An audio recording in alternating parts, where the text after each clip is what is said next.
ऐसा है कि अभी मैं 2 दिन से ज्योतिराज सिंधिया का भी बयान देखा मैंने। ये ज्योतिराज सिंधिया जी विदेश में पढ़े हुए हैं। भारतीय परंपराओं के और हिंदी में जो मुहावरे, जो अलग अलग तरीके से कैसे अपनी बात कहने के तरीके होते हैं, वो शायद वो समझते नहीं, उनकी समझ में नहीं आता है। मैं मानता हूँ कि जब राहुल गांधी जी का पूरा वक्तव्य आया तो उन्होंने कार्यकर्ताओं को मोटिवेट किया।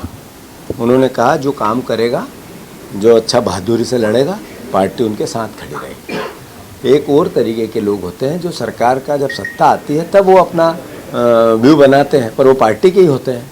तो उनका वैसे भी लोग सब पार्टियों में, केवल कांग्रेस में ही नहीं है, बीजेपी में भी है। सत्ता से जुड़े हुए कई बीजेपी में जो हमारे ही लोग गए हैं, जो कांग्रेस में बीजेपी में गए, ये क्या है, सत्ता के लिए तो गए हैं।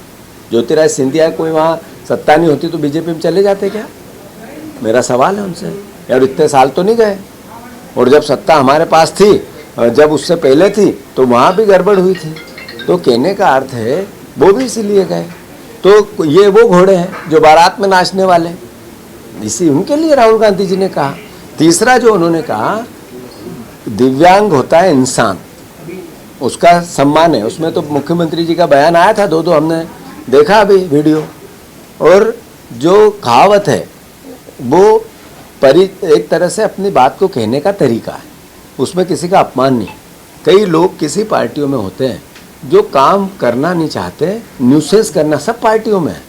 तो उन लोगों को कहा कि सत्ता आएगी जब आपका उपयोग है, इसलिए किसी के लिए कहा, किसी को कहा।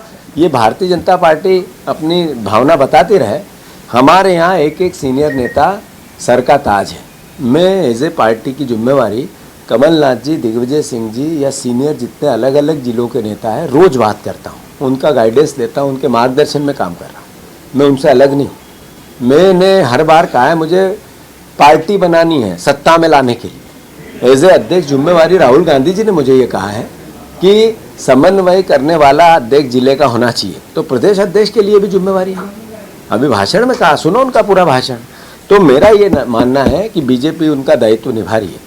वो किसी न किसी प्रकार की नुक्स नहीं, पर वो घबरा भी रही है कि कांग्रेस खड़ी कैसे हो गई, ये लड़ने कैसे लगी, कांग्रेस पार्टी में इतना जनसैलाब कैसे आने लगा, ये तो एकदम हार गए थे, बचेगी कि नहीं पार्टी। इस तरह का रोज गीत गाते थे, हमारे पे रिएक्शन ही नहीं करते थे, देखते ही नहीं थे हम लोगों को। वो हमें तो वो समझते थे कि ये तो डस्टबिन का हिस्सा बन गए।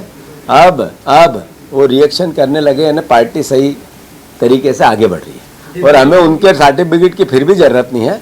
हमें हमारे कार्यकर्ताओं पे गर्व है, कांग्रेस की विचारधारा पे फक्र है, और हम हर हालत में इस बार सत्ता में आएंगे।